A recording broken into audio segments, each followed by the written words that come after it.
go back to 1922. Miami News had a headline, and it was about a citation from an officer that said, driving with one hand and holding the girl with the other. So let's go back to the past so that we can understand a little bit of the present. See where we evolved and where we came from, so that we understand where we are now. So back to 1900, dating was still called courtship. The word dating was forbidden. You could say date was more related to prostitution. So families still used to choose partners, and the dates were supervised, and they would go to picnics, dancing, or shopping with another adult supervising them. 1920 to 1930, the word date then started to be used. We were more advanced, right? Cars were invented, and people would go out to different places and not being supervised. 1940, 1950, going instead was a new term. Instead of saying I'm dating, we're really going instead. It became used when they were seriously dating. So elements of chivalry was still very much present. Etiquette expert Anna Musen, she says that basic rules of courtship was the following. Man walks on the outside, he plans and pays, he picks her up, he gives her his jacket, and he follows up. 1960 and 1970, sexual revolution. Women's movement started.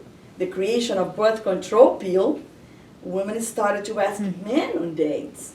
Living together became popular. 1980, marriage was the main focus, but divorce rates skyrocketed. In 1990 was the internet era. .com began. Commitment was no longer a requirement for sexual activities. Internet dating became widespread. In 2000, terms like girlfriend, boyfriend, partner, my significant other became frequently used. Dating became an individualizing process. The fear of sexual transmitted diseases became more imminent, and people preferred to have a steady partner. Nowadays, up to 2014, formality has gone. Dating begins and ends at light speed. Marriage consideration is very uncommon. And dating has other names. Seeing someone, having a thing, hooking up, or hanging out.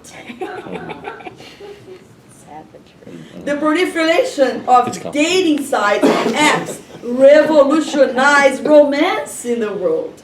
Of course, at social media, Twitter and Facebook and Google, if a person, you get to know a person before you really do.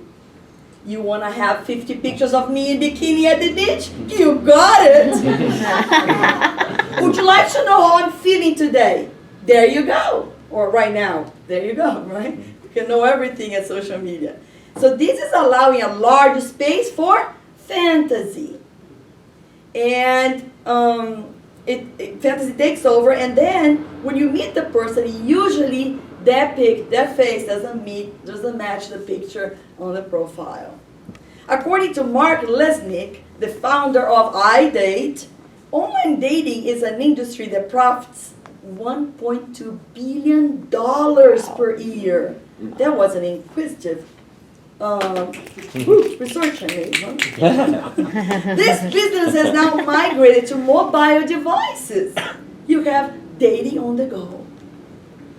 So besides Match.com, Plenty of Fish, Zeus, and eHarmony that are well-known websites, there are now about, guess what? 2,500 other sites. Wow. Some of them are called, just to name a few, datehookup.com, singles.net, OkCupid. Now, interesting, IBIS specialist Katie Moldway, she says that the dating industry is breaking off into a billion different directions. and it's covering everybody's specific needs. For instance, single parent meet, divorced people meet, Christian date, speed date, Jewish singles, veggiedate.com, and datemypet.com. The new apps called Tinder and Catalyst, just to mention a few, can find people a few feet away from you. So let's say you are in a restaurant or in a club or whatever. You have it on your phone, and it can match you with somebody that's just a few feet away. And you can then decide, if you decide to start a conversation. It's based on a notification that rings on your phone saying you got a match, and then you can go talk to the person. ICE's World Report shows that the number of Americans using apps or mobile version of a dating website was 13.7 million in November 2012, more than doubled on the previous years with a number of 5.88 million. If you were born after 1980, you have never lived without a cell phone, which means that texting became the norm.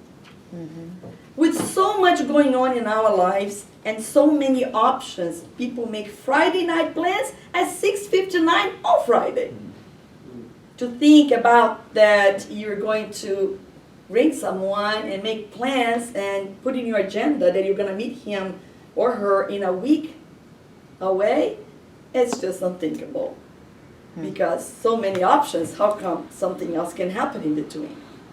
The process is exhausting, and because of that, it has ceased to be fun. Usually people spend 6 days on the internet, and then they go meet a person in one day or in 15 every 2 weeks, which should be opposite. You should spend one day in the computer arranging all your days, and then go meet people during the week. We are in the precipice of a dating burnout. And it's normal to feel that way. With so much going on. The Health Guidance Journal mentions a research made in America that shows that 250,000 individuals appears now with new kinds of fears.